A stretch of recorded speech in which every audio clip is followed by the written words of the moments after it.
Kita lanjutkan ke pertanyaan berikutnya, nih agak detail nih. Dari Ibu Nyamin.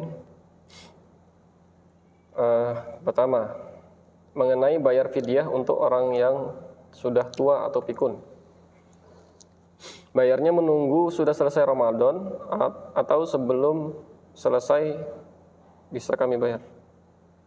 Atau sebelum selesai Ramadan udah bisa dibayar? Pertanyaan pertama. Nah, pertanyaan yang kedua mengenai zakat mal. Bolehkah imam masjid dan muazin menerima zakat mal? Mana dulu yang berhak didahulukan menerima zakat menurut aturan yang benar? Mohon penjelasan, Ustaz. Jadi ada dua pertanyaan, Ustaz. Yang pertama mengenai fidyah. Bayar fidyah untuk orang yang sudah tua atau pikun. Bayarnya itu boleh menunggu selesai Ramadan atau sebelum selesai Ramadan sudah boleh dibayarkan. Iya. Yang kedua itu zakat mal. Imam dan muazin boleh menerima zakat mal enggak? Yang mana, kalau boleh, yang mana yang didahulukan? Iya. Pertanyaan pertama adalah masalah fidyah. Fidyah kepada orang tua. Orang tua yang memang sudah pikun atau sudah sangat tua, sudah tidak mampu berpuasa, itu kan sudah jelas ya, tidak berpuasa ya. Dua-duanya boleh. Maksudnya dua-duanya boleh bagaimana? Dua-duanya boleh itu pertama yaitu misalkan udah terhitung ya, dia kan nggak mungkin puasa ya, orang tua atau sakit yang menahun kan sudah jelas dia nggak bakal puasa, orang tua. Maka di sini sudah hitung saja 30 hari. 30 hari, nanti di akhir Ramadan, misalkan pada 29 atau 30 hari, langsung dibayarkan fidyahnya. Ya kan? Dibayarkan fidyahnya, atau dia per hari. Atau per hari. Kapan membayarkannya? Misal pada hari ini, pada hari pertama puasa, kapan membayarkannya?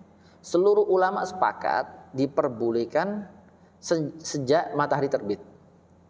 Hari pertama, ya, dia tidak puasa. Maka di hari itu semenjak matahari terbit dia sudah boleh membayar fidyah. Bahkan jadi pertanyaan bukan hanya sebelum Ramadan, bahkan ketika di hari pertama dia puasa sudah membayar fidyah, untuk hari itu pun sudah diperbolehkan. Untuk hari itu ya. Jadi kalau 30 hari berarti setiap hari dia boleh membayar per hari. Ya. Atau mungkin dia langsung nggak mau ribet ya, karena ribet misalkan langsung 30 hari. Ya. 30 hari nanti diakhirkan fidyahnya. Kalau ketentuan berapanya tentu dalam mazhab Syafi'i adalah 1 mud ya. 1 mud itu kurang lebih sekitar 7,5 on lah ya. Kurang sekitar, ada yang mengatakan sekitar 675 gram atau sekitar 6 on lebih, ada yang mengatakan 7,5. Itu terjadi perbedaan pendapat di kalangan para ulama. Kalau Imam Ahmad lebih mengambil pendapat membayar fidyah itu dengan makanan. Karena dalam ayatnya fidyatun ta'amu miskin. Fidyah dengan memberikan makan kepada orang fakir miskin, 1 porsi. Banyak yang mengira bahwasanya 1 hari, bukan 1 hari tapi 1 porsi. Jadi kalau fidyah misalkan 1 hari, ya berarti memberi makan orang miskin 1 porsi saja. Nilainya berapa?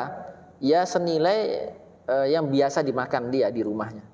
Kalau memang di rumahnya dia biasa makan yang senilainya agak 15.000 ya, dia beli dengan nilai 15.000. Kalau dia terbiasa makan dengan nilai 25.000 ya, dia membeli ya harga senilai 25.000. Bahkan para ulama, bukan para ulama ya, mazhab Abu Hanifah membolehkan membayar sebelum Ramadan. Jadi Sya'ban kemarin tuh, wah ibu saya misalkan ya, wah dia sudah nggak mungkin bisa puasa ya, kan sudah ketahuan ya kan. Jadi dibayarkan di awal karena sudah ketahuan menurut Imam Abu Hanifah. Akan tetapi menurut jumhur tidak boleh, termasuk mazhab Syafi'i mengatakan tidak boleh. Paling cepat adalah di hari itu setelah matahari terbit, maka itulah saat membayarkan. Jadi kalau pertanyaan apakah boleh ya, boleh dua-duanya, baik setelah Ramadan maupun di tengah-tengah Ramadan atau sebelum Ramadan sudah diperbolehkan membayar fidyah. Tapi itu tadi ya, paling cepat adalah di hari itu ya. Jadi kalau misalkan dia si ibu ini atau si bapak ini mau membayar fidyah, ya kalau bisa menunggu tanggal 29 Ramadan ya atau 30 Ramadan pagi harinya dia sudah bisa membayar. Kalau mau membayar sebelum Ramadan atau sebelum Idul Fitri, ya itu tadi membayarnya adalah per hari ya. Per hari setiap pagi membayar, setiap hari membayar. Allahu a'lam bishawab. Kemudian yang kedua terkait zakat mal imam masjid dan muadzin apakah boleh menerima zakat mal? Kalau boleh, yang mana yang dulu didahulukan yang berhak? Iya, perlu ketahui bahwasanya untuk masalah zakatnya, zakat dan zakat mal itu sama ya. Peruntukannya memang dia spesial ya, al-hasr ya, terbatas hanya untuk beberapa golongan. Ya. Golongan apa? Innamas shadaqat lil fuqara wal masakin ya, fakir, miskin, kemudian terus ibnu sabil, ya kan, gharim, ya kan, orang yang memiliki hutang, ya, kemudian wabni sabil, ya, orang yang melakukan safar, ya, muallaf, ya, setelah muallaf adalah kemudian ar-riqab, yaitu budak, ya, kemudian terakhir adalah fisabilillah. Kita akan menjelaskan dulu sedikit ya tentang pertama yang wajib adalah orang-orang fakir. Siapa orang fakir itu?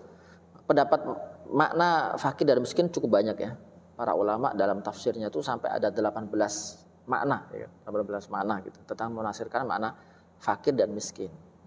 Tetapi pendapat yang banyak diambil adalah fakir itu adalah orang yang tidak memiliki pekerjaan, ya, tidak memiliki pekerjaan dan kekurangan untuk kebutuhan pokoknya, kebutuhan pokok dia nggak ada, tidak ada pekerjaan. Ya ini kan. Kemudian kedua adalah miskin. Ya. Miskin mana juga banyak. Saya lebih mengambil pendapat seseorang dikatakan kategori miskin adalah jika dia punya pekerjaan tetapi untuk memenuhi kebutuhan pokoknya dia kurang. Patokannya apa? Gajinya di bawah UMR. Gajinya di bawah UMR. Itu ya. Kemudian selanjutnya adalah mu'allaf ya. Mu'allaf kita agak percepat itu ya. Kemudian juga punya hutang. Hutang ini ada catatan. Catatannya adalah dia berhutang untuk kebutuhan pokok. Ya, kebutuhan pokok, bukan hutang untuk beli mobil ya. Itu kan bukan pokok ya. Hutang untuk beli mobil atau beli barang-barang mewah itu bukan hutang, nggak masuk orang kena zakat ya. Dia untuk kebutuhan pokoknya. Dia kebutuhan pokok dan jatuh tempo. Jatuh tempo. Kalau misalkan cicilan itu ketika jatuh tempo dia nggak ada duit, ya, itu apa nanti penjelasan agak panjang di situ. Kemudian mu'allaf ya, tadi sudah, kemudian riqab hamba saja ya, dan terakhir fisabilillah. Fisabilillah. Di mana yang berjuang di jalan Allah. Nah, muadzin di sini pertanyaannya masuk yang mana? Nah, pertama jika memang muadzin sama imam ya, muadzin sama imam. Kalau muadzin ini masuknya miskin ya, misal ya kita lihat miskin bagaimana ukurannya tadi ya, ukuran UMR ya, UMR tadi ya. Kalau muadzin sama imam dia masuknya adalah dapat nanti dari sisi miskinnya, dari sisi miskinnya.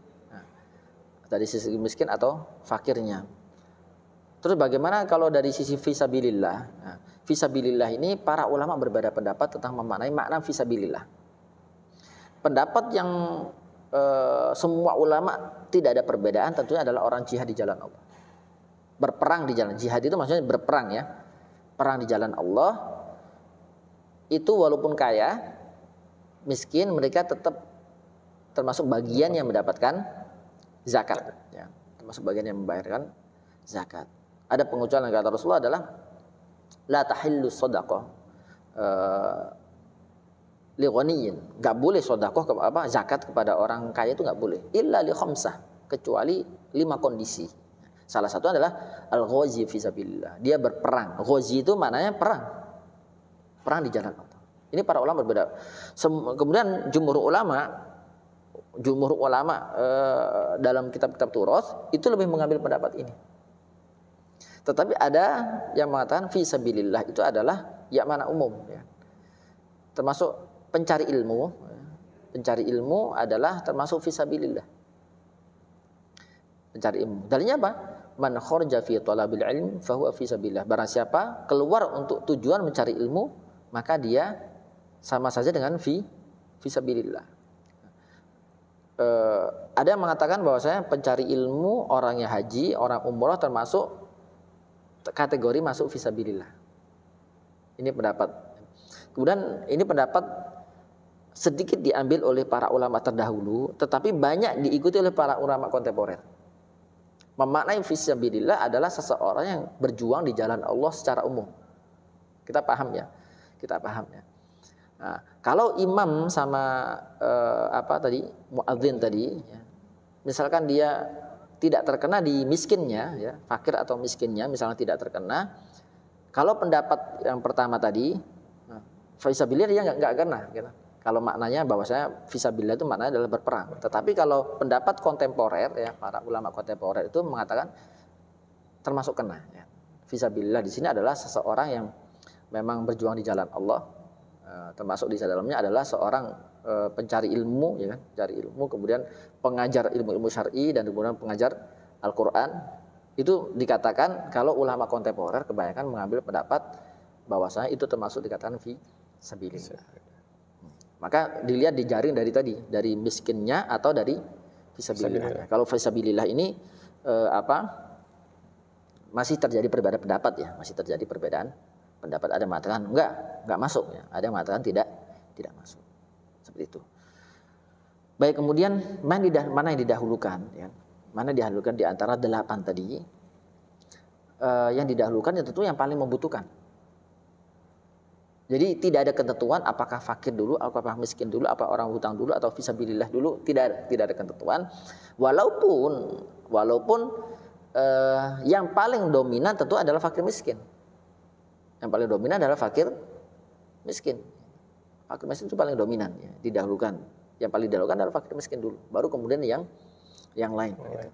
Tetapi tidak melulu fakir miskin. Karena apa? Ada bisa jadi orang yang mempunyai hutang jauh lebih membutuhkan daripada fakir miskin. Atau fisabilillah bisa jadi jauh lebih membutuhkan. Orang mu'allaf bisa jadi jauh lebih membutuhkan. Jadi apa? Yang paling maslahatnya paling banyak dan kemudian yang memang paling membutuhkan di antara 8 asnaf tadi, 8 golongan tadi. Jadi seperti itu. Jadi di sini tentu masalah imam dan muadzin tadi bisa disaring dari segi miskinnya, miskin, atau fakir miskinnya, atau bisa jadi fisabilillah tadi, ya. Kalau mengambil pendapat fisabilillah, kalau tidak ya berarti tidak. Kalau nggak miskin berarti nggak dapat. Kalau mengambil pendapat fisabilillah itu adalah berperang di jalan Allah. Allahu a'lam bishawab.